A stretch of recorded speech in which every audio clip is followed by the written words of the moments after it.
We're also looking for opportunities for Singapore and Indonesia to work more closely with Malaysia. So for instance, towards renewing the Singapore-Johor Rail Island, we used to call this Sejori. We have bilateral projects like the Nongsa Digital Park in Batam, the Kendal Industrial Park in Central Java. These projects have continued to flourish, and we are also seeing good prospects for further growth, especially in the digital and green economy. This is a partnership which I believe can deliver tremendous benefits to all three countries. Indonesia has got vast potential in the energy space, solar, geothermal, hydroelectric. In fact, I see Indonesia as a superpower in energy. We believe that Indonesia's economic development, Indonesia's plentiful energy potential, in fact, will also complement Singapore's role as a regional hub for technology and for infrastructure financing. And again, this will be another very meaningful way of synergy between our two countries.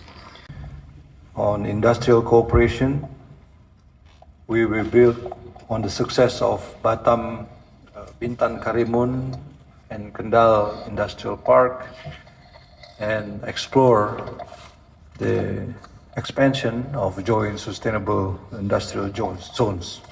Sementara itu, Presiden Rusia Vladimir Putin menegaskan komitmen kuat negaranya mendukung program nuklir sipil Iran.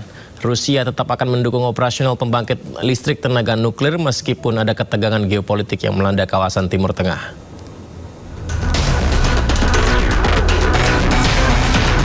Rusia siap memberikan dukungan bagi pengembangan energi nuklir yang damai di Iran. Presiden Rusia Vladimir Putin menegaskan komitmen kuat negaranya untuk mendukung program nuklir sipil Iran. Putin mengungkapkan bahwa lebih dari 200 ahli nuklir Rusia akan terus bekerja di pembangkit listrik tenaga nuklir atau PLTN Bushehr yang terletak di selatan Iran yang dibangun oleh perusahaan negara Rusia Rosatom. Rusia dengan tegas tetap akan mendukung operasional pembangkit tersebut meski ada ketegangan geopolitik yang melanda kawasan Timur Tengah. Доверяет нам в полном объеме и не без основания доверяет, потому что мы, во-первых, никогда не нарушали никаких договоренностей, во-вторых, мы продолжаем мирные ядерные программы в Иране, построили уже Бушер, который работает, и продолжаем строить. Serangan udara Amerika Serikat dan Israel dalam beberapa bulan terakhir diklaim telah menghantam sejumlah fasilitas nuklir Iran. Namun Iran membantah. Iran mengatakan rantai pasokan nuklir negara tersebut masih utuh, meski Amerika berulang kali menargetkan kawasan yang diyakini memproduksi senjata nuklir. Kondisi pemimpin tertinggi Iran Mojtaba Khamenei terus membaik, di mana Mojtaba pun telah memberikan perintah kepada pasukannya untuk tidak menyerah kepada lawannya.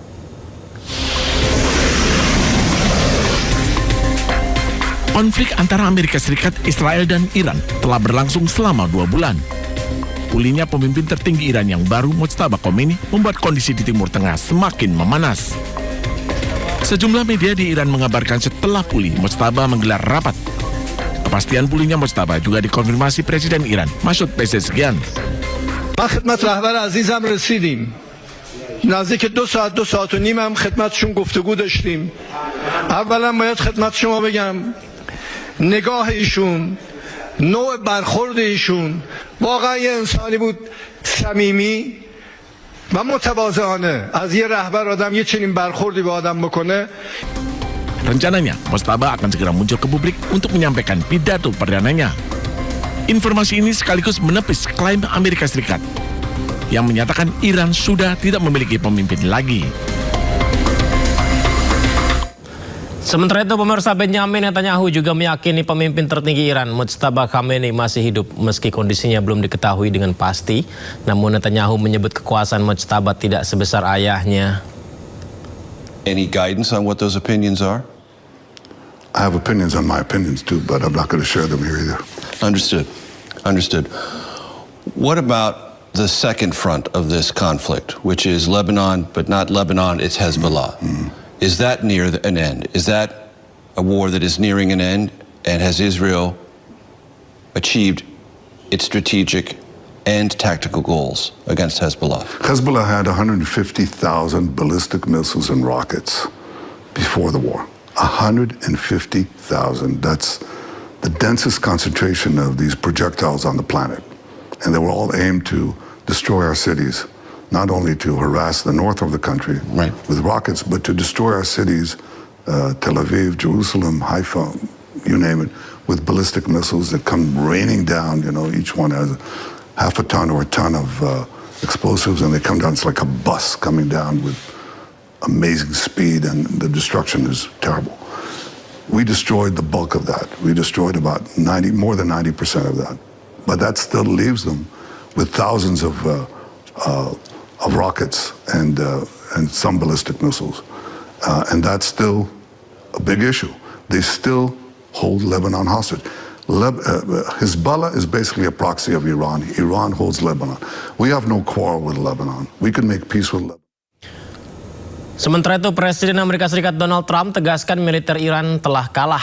Trump juga mengklaim Iran sudah tidak memiliki pemimpin lagi. Pernyataan yang disampaikan dalam wawancaranya di salah satu media di Amerika Serikat. Well, they're militarily defeated. In their own minds, maybe they don't know that, but I think they do because I deal with them. And we cannot ever let Iran have a nuclear weapon. But they are militarily defeated. They have no navy. They have no air force. They have no anti-aircraft weaponry. They have no radar. They have no leaders. Their leaders are gone. The first set, the A team is gone, the B team is gone, and part of the C team is gone. But I think we're dealing with people that have a certain power. It's very interesting because, you know, they make a deal and then they break it, then they make a deal, they break it.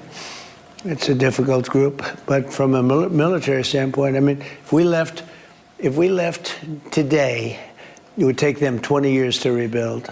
We'll get that at some point, whatever we want. We have it surveilled. You know, I did a thing called Space Force, and they are watching that if somebody walked in, they can tell you his name, his address, the number of his badge.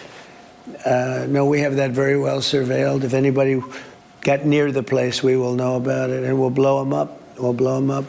They are defeated, but that doesn't mean they're done. We could go in for 2 more weeks and do every single target. We have certain targets that we wanted to, and we've done probably 70% of them. But we have other targets that we could conceivably hit. But even if we didn't do that, you know, that would just be final touches. But even if we didn't do that, it would take them many years to rebuild. We cannot let Iran have a nuclear weapon because they're crazy. We cannot let them have access to nuclear. Obama did it. If I didn't terminate the Iran nuclear deal, they would have had it, and they would have used it on Israel and the Middle East right now, and maybe beyond. You know, they actually had rockets that you saw that the other day that could reach Europe. They would have used it 100%. And by the way, not 50% or 100%. They would have used. Hingga kini Amerika Serikat dan Iran belum mencapai kesepakatan damai. Presiden AS Donald Trump memperingatkan Iran untuk segera menandatangani perjanjian damai dan mengancam jika tidak segera dilakukan maka Iran akan mendapatkan serangan besar dari Amerika Serikat. Yeah, it is. They trifled with us today. We blew them away. They trifled. I call that a trifle. I'll let you know when there's no ceasefire. You won't have to know. If there's no ceasefire, you're not going to have to know. You're just going to have to look at one big glow coming out of Iran. And they better sign their agreement fast. Juru bicara Kementerian Luar Negeri Iran, Esmail Bagei, mengejek ancaman serangan nuklir AS terhadap Iran. Melalui akun resmi media sosial X-nya, Bagei mengatakan bahwa ancaman tersebut aneh. Lantaran Amerika Serikat mengklaim menginginkan perdamaian, namun solusi yang ditawarkan justru sebuah ancaman serangan.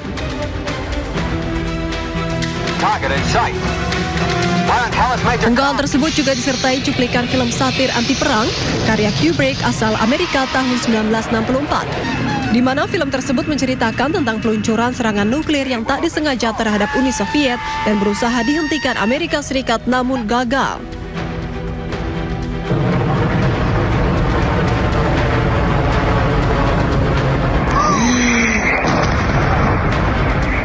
Diketahui kini Amerika dan Iran mulai saling serang.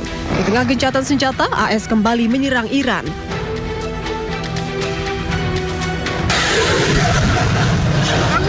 Dan militer Iran pun membalas serangan tersebut dengan rudal dan drone.